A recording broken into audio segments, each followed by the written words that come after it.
Shrimad Bhagavat guitar यही श्लोक कहे, आत्मा अविनाशी, आत्मा अक्षय अमर।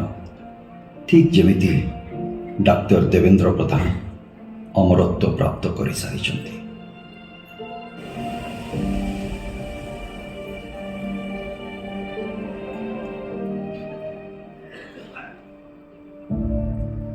महामहिम राष्ट्रपति श्रीमती द्रौपदी मुर्मू डाक्तर बाबू स्मृति रे उल्लेख करती से थिले जणे मिष्टभाषी और दरदी जननेता।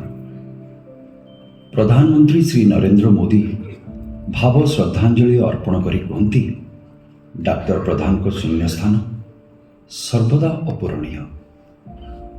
से जणे नम्र और परिश्रमी नेतृत्व जहां अवदान रे ओडिशा रे बीजेपी गढ़ मजबूत होइछि। डाक्तर प्रधान शून्य शून्य महाशून्य विश्व ब्रह्मांडर सृष्टि विचार को करथिले जीवनर आधारशिला। नीरवता भितर प्रतिध्वनित होइथिला जीवार उपक्रम।